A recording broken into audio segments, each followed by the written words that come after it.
उम्र बढ़ाने वाला पेड़। एक बार तुर्किस्तान के बादशाह को अकबर की बुद्धि की परीक्षा के लेने का विचार हुआ। उसने एक दूत को पत्र देकर सिपाहियों के साथ दिल्ली भेजा। पत्र का मजमून कुछ इस प्रकार था। अकबर बादशाह, मुझे सुनने में आया है कि आपके भारत में कोई ऐसा पेड़ पैदा होता है जिसके पत्ते खाने से इंसान की उम्र बढ़ जाती है।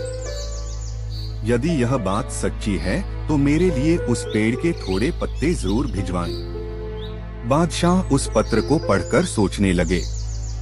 फिर कुछ देर तक बीरबल से रायमशवरा कर उन्होंने सिपाहियों सहित उस दूत को कैद कर एक सुदृढ़ किले में बंद करवा दिया। इस प्रकार कैद हुए उनको कई दिन बीत गए तो बादशाह अकबर बीरबल को लेकर उन कैदियों को देखने गए। बादशाह को देखकर उनको अपने मुक्त होने की आशा हुई, परंतु यह बात निर्मूल थी। बादशाह उनके पास पहुंचकर बोले, तुम्हारा बादशाह जिस वस्तु को चाहता है वह मैं तब तक उसे नहीं दे सकूंगा जब तक कि इस सुदृढ़ किले की एक दो ईंट न ढह जाए। उसी वक्त तुम लोग आजाद किए जाओगे। खाने पीने की तुम्हें कोई तकलीफ नहीं होगी।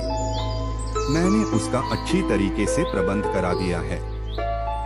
इतना कहकर बादशाह चले गए, परंतु कैदियों की चिंता और बढ़ गई। वे अपने मुक्त होने के उपाय सोचने लगे। वे कुछ देर तक इसी चिंता में डूबे रहे। अंत में वे ईश्वर की वंदना करने लगे, हे भगवान, क्या हम इस बंधन से मुक्त नहीं किए जाएंगे? क्या हमारा जन्म इस किले में बंद रहकर कष्ट भोगने के लिए हुआ है?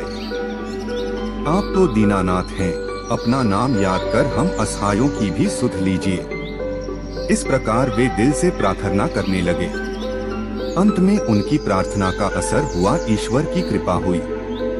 एक दिन बड़े जोरों का भूकंप आया और किले का कुछ भाग भूकंप के कारण धराशायी हो गया। सामने का पर्वत भी टूटकर चकनाचूर हो गया। इस घटना के पश्चात दूत ने बादशाह के पास किला टूटने की सूचना भेजी।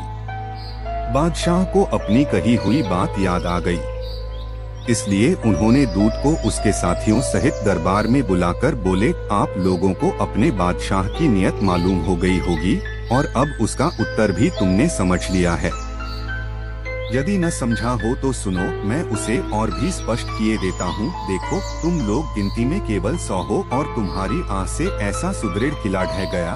फिर जहाँ हजारों मनुष्यों पर अत्याचार हो रहा हो, वहाँ के बादशाह की आयु कैसे बढ़ेगी? उसकी तो आयु घटती ही चली जाएगी और लोगों की आह से उसका शीघ्र ही पतन हो जाएगा। हमारे राज्य में अत्याचार नहीं होता।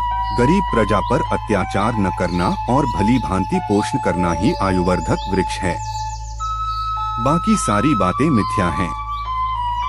इस प्रकार समझा बुझाकर बादशाह ने उस एलची को उसके साथियों सहित स्वदेश लौट जाने की आज्ञा दी और उनका राह खर्च भी दिया। उन्होंने तुर्किस्तान में पहुंचकर यहाँ की सारी बातें अपने बादशाह को समझाईं। अकबर की शिक्षा लेकर बादशाह दरबारियों सहित उनकी भूरी भूरी प्रशंसा करने लगा।